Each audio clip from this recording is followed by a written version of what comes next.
I'm an actor. I've been an actor for 35 years, more and more. I've been actually acting since I was about 4 because my parents didn't like me the way I was. And so this is what I'm gonna talk about, is the fact that we're always performing. We're always on, as it were. There's something about us as human beings that ends up in performance. How many of you have friends that do bad moves? They do bad moves. Don't point. Don't point. Just they do bad moves.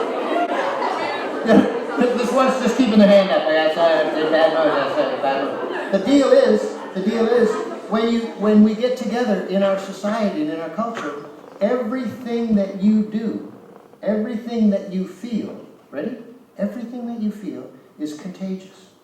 Okay? It's infectious. If you're in a good mood, it's infectious. If you're in a bad mood, it's infectious. If you're angry, it's infectious.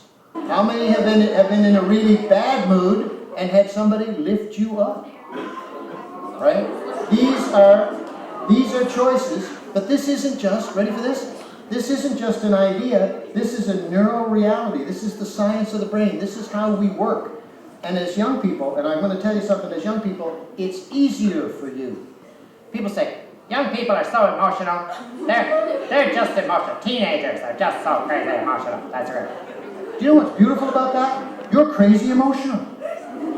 That's an amazing thing. You're more in touch with your feelings. Us old people, we got to think about our feelings. You know, I don't know my feeling now. Okay, I'm feeling that. Oh, now I'm feeling that. Not you. You go, I'm feeling this. I'm feeling this. Right? It happens real quick. It happens real nice. You can't ignore it. You have to pay attention to it and say, what is it? And do I choose it? And that's what the applique is for. Pause, step back, breathe, and say, what am I going to infect people with in the next few minutes?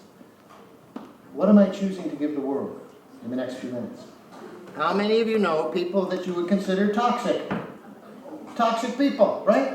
What? Because mirror neurons, right? You come to them and they're like, no, I don't know how you do that. That's not how you do that. This is going to be a terrible class. I'm going to hate this class. I don't want to go hear that old guy talk. That's not going to happen, right? That's toxic people. Now here's the other thing. How many of you know these people? How many of you know these people? Tonic people. People that are good. People that are open. People that are positive. People that lift you up, right? I have a friend named Jim Morrow. And Jim is my tonic person. If something's going wrong, I can call Jim, and he will say something positive no matter what happens. I can say, Jim, I was in a car accident. I got 2 broken legs, snapped vertebrae in my neck.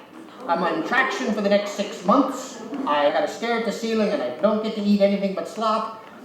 Right? And for 6 months, I'm not allowed to leave this room.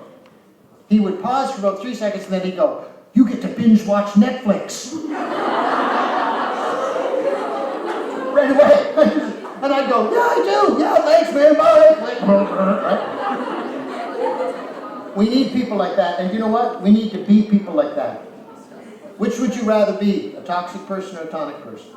How you see the world determines how you feel and think.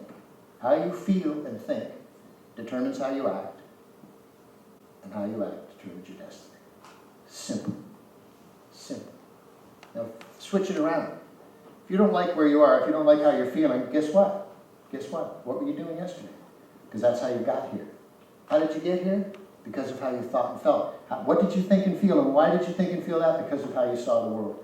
If you're having a good day, guaranteed, it's because you're feeling and thinking good thoughts. You're seeing things in a happy, optimistic way.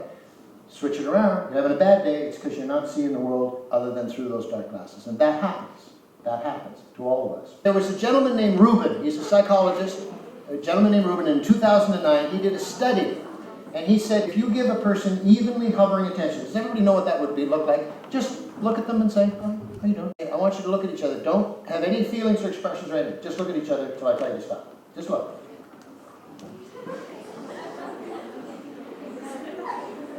Okay, stop before you hit somebody. Don't. Sorry. Now, let me ask you one question, and this is something that I've learned. Did you feel you know when you giggled at first, you're like, right?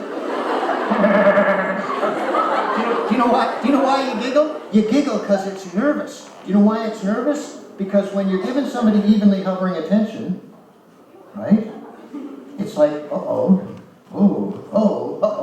right? We don't know where it's going, okay? When you're face to face with somebody, that's evenly hovering attention, and we don't do it a lot in our society, and we need to do it more. We need to sit with each other and look into each other's eyes and have conversations and listen and feel. Over a third of your brain is used for emotion, is used for sharing and caring with one another. Right? How many of you think we could use more sharing and caring in the world right now? The only permanent thing is change. That's not a negative idea. We need changes, and we need good changes, and you can lead it. Thank you very much. Blessings.